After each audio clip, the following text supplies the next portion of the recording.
Ton ressenti sur le match?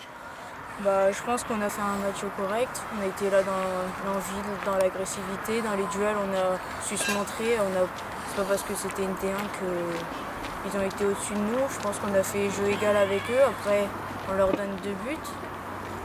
C'est dommage parce qu'ils n'ont pas eu plus d'occasions que nous dans le match. Après, ça s'est joué à des détails et voilà, c'est dommage.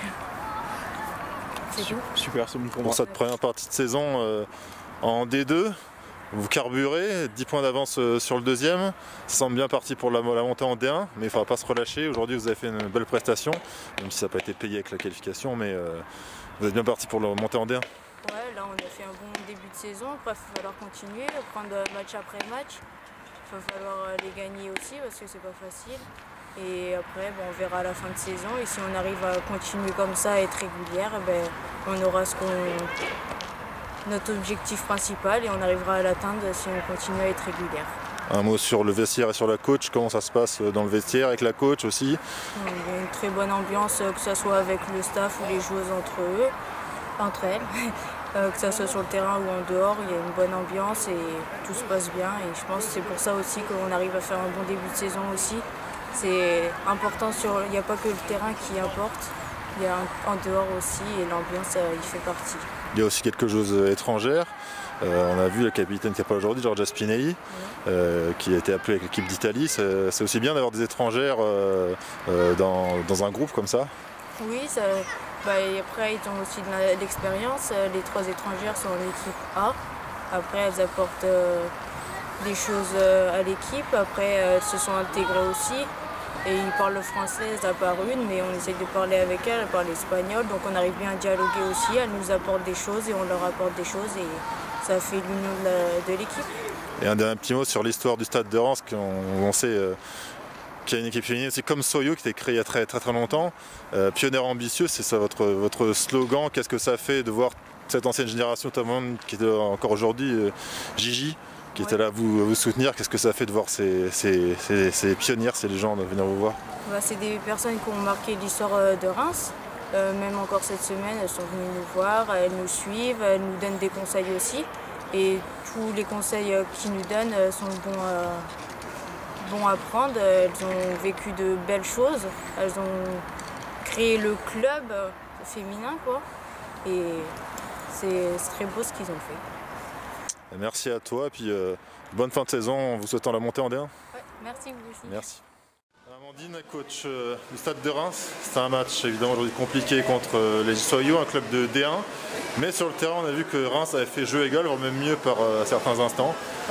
Comment vous sortez de ce match avec l'élimination par vous et la qualification de Soyo?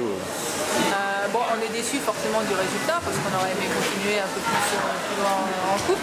Après sur le contenu on n'a pas de regrets, on a joué notre jeu, on a proposé des choses intéressantes, on a été un peu plus dangereux je trouve qu'elle en deuxième mi-temps. Mais après voilà, on fait 2 erreurs, on paye cash. C'est ça qui fait la différence aussi. Je pense qu'elles sont en capacité de marquer sur le coup d'occasion qu'elles ont. Puisqu'elles sont en D1 et elles sont obligées d'être plus dans ce schéma-là. Nous en D2 on a des fois plus de facilité. Forcément on peut se permettre d'en rater 1 ou 2 avant de marquer. Je pense que c'est ça qui a fait la différence aujourd'hui.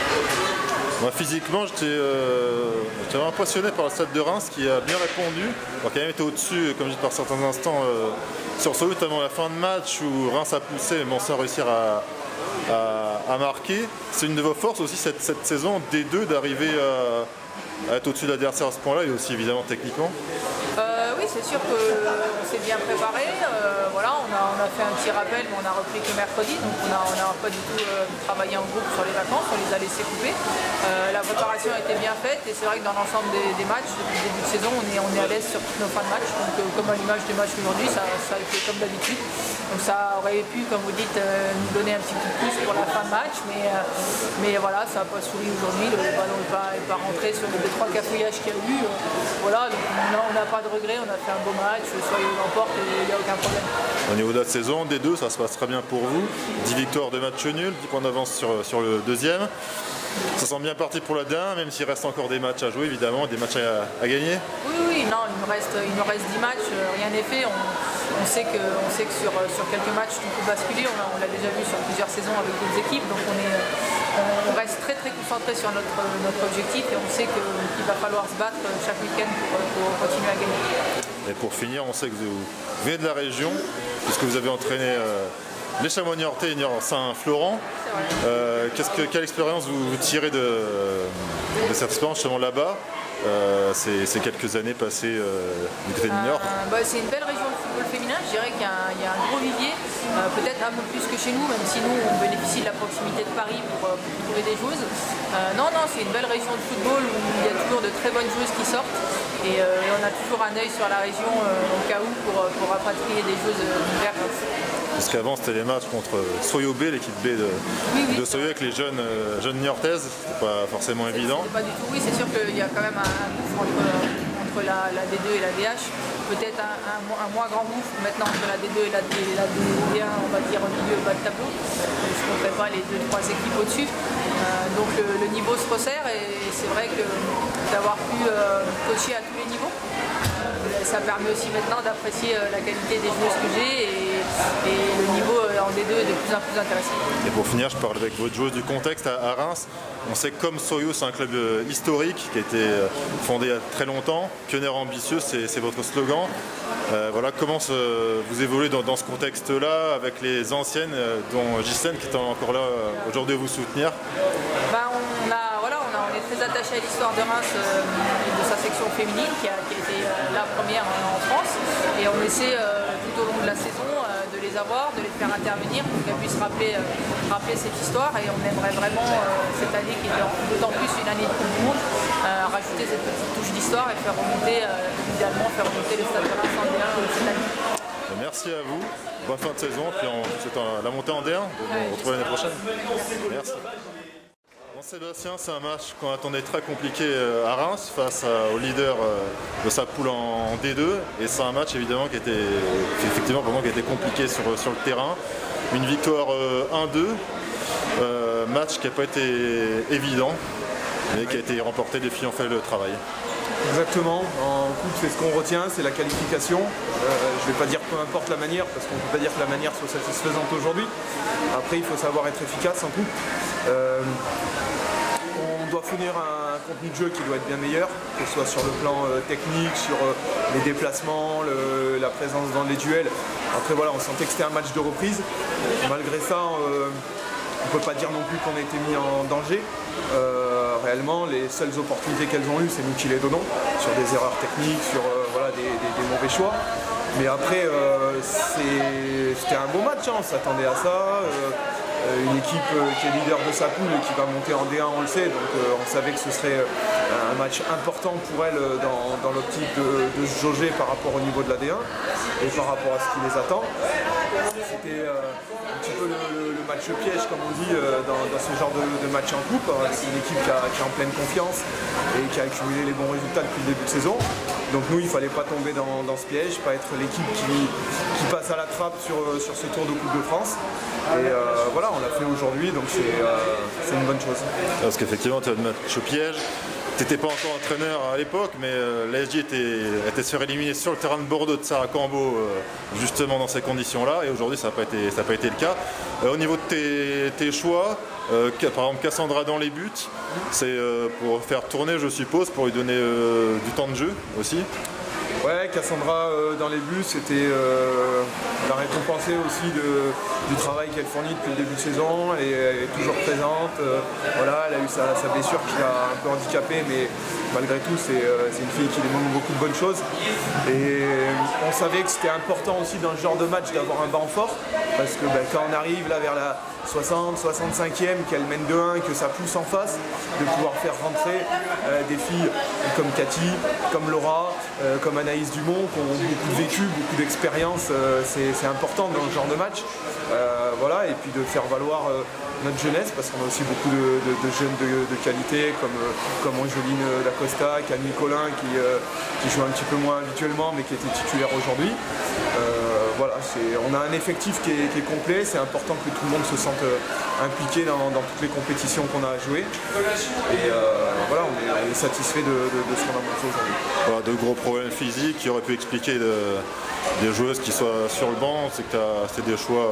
Non, au contraire, ça faisait longtemps qu'on n'avait pas eu tout le monde à disposition, donc on avait vraiment un choix, je dirais, qui était complet au niveau de notre effectif. Les joueuses qu'on n'a pas pris, c'est pareil, c'était des choix. Donc voilà, c'est bien de pouvoir répondre présent dans ce genre de match, qu'on s'épiège toujours en coupe. Et on voit que ça a été simple pour personne dans les équipes qui avaient entre eux. Il n'y avait pas beaucoup de duels D1, D2, on va dire serrés, mais on voit que Bordeaux, ils sont passés au tir au but contre Saint-Malo, que Montpellier s'est fait sortir. Donc voilà, même si Montpellier, c'était pas une des deux qui jouait. Voilà, c'est important d'être là au tour suivant, d'avoir fait le travail, comme on dit, en coupe, c'est ce qui compte. L'année 2019 redémarre donc avec cette qualification en Coupe de France et la D1 aussi à finir. 8 journées qui vont être compliquées, qu'un maintien à aller chercher d'abord et après, si possible, obtenir la meilleure place possible. Voilà, ce sera l'objectif du club, puis si possible un bon parcours en Coupe de France, qui a aussi aidé la saison dernière, on l'a vu. Ouais, voilà, toi, comment tu sens les troupes avant ces 8 matchs? On le sait, hein, la coupe c'est important parce que d'être engagé sur les deux tableaux et de se maintenir dans les deux compétitions le plus longtemps possible, c'est une bonne chose.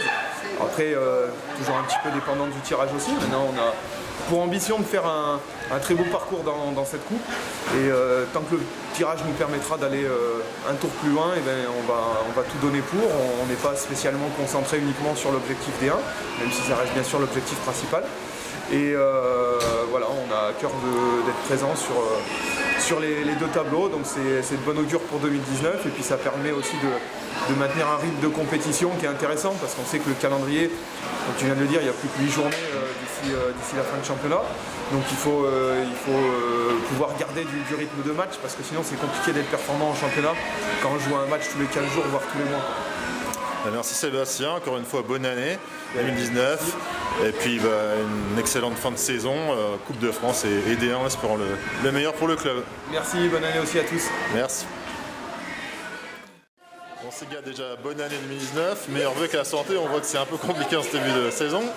Un match compliqué contre Reims, on le savait, et ça a eu lieu, mais la qualification a été au bout.